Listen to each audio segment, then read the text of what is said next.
Good morning, Intenders. Good morning. Welcome and welcome back to Morning Intentions. Today is Monday, August 17th, and it's our month of the courage to know yourself.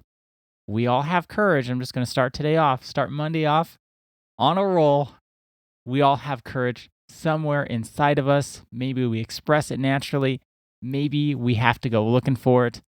But for everyone, courage is always present somewhere inside of us, and I'm sure we can find at least one example in our lives where we've been courageous. If that's you, go back to that point and remind yourself, if I had courage then, I have courage now.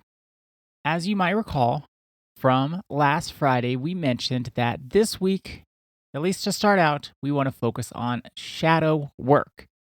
And I've been thinking about us saying, we're going to focus on shadow work this week, all weekend. And the thing that keeps coming back up for me over and over again is the need for support and a need for a buddy. It could be a close friend, it could be a family member who's safe. Safety is important for all of these types of relationships where we do get support. It could be a professional. To do shadow work, we need to be honest with ourselves. That's true. However, it can be hard to see our shadows from our own perspective. We're just going through life, we're doing our thing, and we may not recognize that something is a shadow or a blind spot.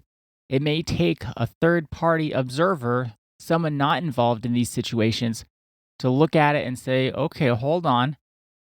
I can see you're trying hard. However, that might be a blind spot for you. It can be so difficult to see those blind spots when we're so ingrained and involved in a situation. Don't you think that's true, Annette? I know that's true. It's too long of a story to share on the podcast, but I had a huge blind spot revealed to me last week. When you have a situation like that, you kind of think to yourself, why did it take me so long to recognize this? And that's where, when you're talking about a buddy, a professional, someone you trust, just someone in your corner that knows you well enough to be able to point some of those things out. And also you trust them so you know that they're not just picking on you, because that's a thing. That's what safety is all about. With emotional safety, we want to have folks that they have our best interest at heart. And sometimes when people are too close to us, that's impossible. Whoever you choose as your buddy, make sure it's somebody that you can truly trust. One thing before we get too far into the podcast, I want to remind everyone what shadow work is. Shadow work is the work of recognizing where your strengths have become your weaknesses. Just like I shared on the reflection last Friday. Well, I have this strength inside of me where I want to be of service. I want to show up for folks. But then the shadow of that would be if I don't have good self-regulation and I don't think about my own nervous system and I don't think about my own anything, and then I just run myself ragged and then I don't show up well. That is that balance. And it could also be a blind spot. Well, this is what people do who really love their work. They just work. When our buddy tells us, maybe you're working too many hours, maybe your confidence has then reached to this point. Now, this would be like the Enneagram 8, very confident people. But then when they're coming from their unhealthy parts, their confidence is no longer confidence, it's just arrogance.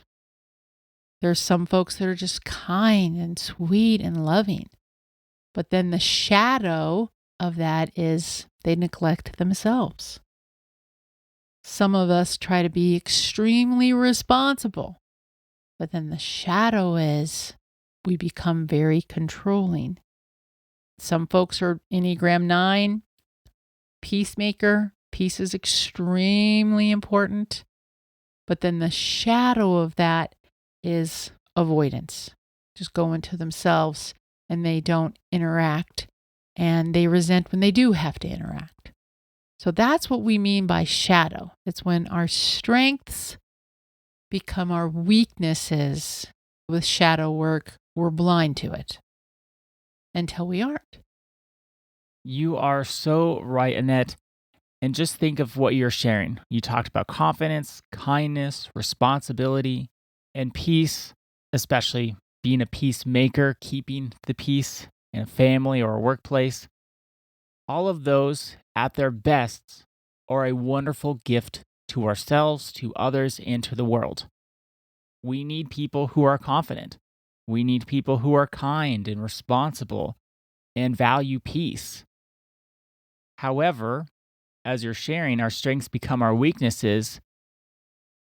Those gifts, when that's our only tool in the toolbox and that's all we've got, that's when they can get to this unhealthy place. If all we have is kindness, but we don't have boundaries, that's where we lead to that self neglect that you're talking about. If all we have is confidence and there's nothing else to go with it, then we do get into arrogance. We do puff ourselves up and make ourselves big and try to be bigger than everybody. And with the unhealthy eight, they can try to beat people down and beat them into submission physically or emotionally so they can keep that sense of confidence. So confidence, it can be a gift, but when it's coming from those wounds, then it becomes a weakness. And y'all might have heard us, as we always say, these behaviors and these coping strategies, they only need to work one time. And then we stick with them for life, or at least until they don't work anymore and we find a different and better way. Kindness only had to work one time. Being the peacemaker only had to work one time. Then our nervous system starts to say, that worked. That's what I need to do to get what I need. That's how I need to show up if I'm responsible. Only had to work one time. And then as that doesn't work in life, that's when it gets out of control.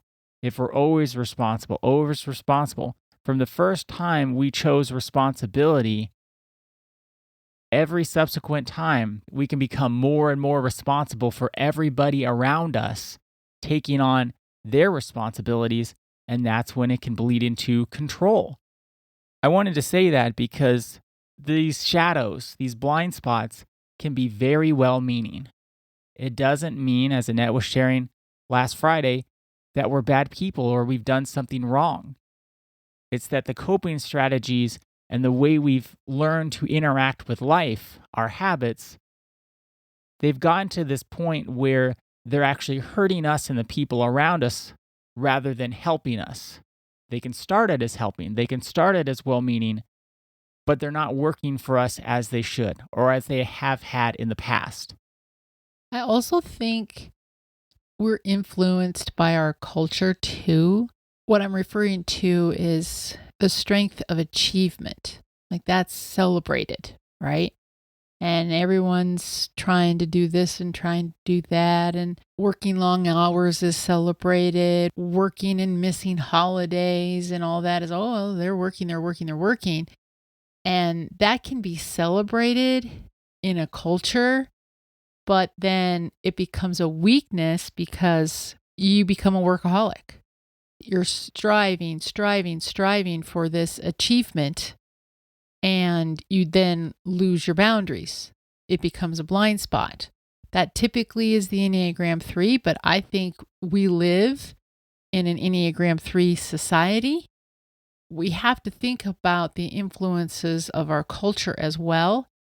And I think that's an important point because we can think about, okay, what am I doing personally? But then also, what messages am I getting from people outside of ourselves?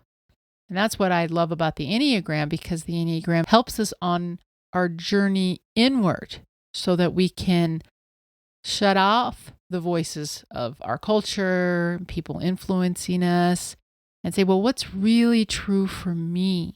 How do I show up? How am I showing up for my coping strategies? But what's really true when I embrace my own gifts, as you're referring to them, Ada, then they really can be strengths, but not when they're overused. And speaking of overused, Our intention today is a reflection question. What is one strength of mine that has become a shadow or a weakness? What is a strength of mine that has become a shadow? Thank you so much for joining us today. Our day is better because you are a part of our day. See you tomorrow. See you then.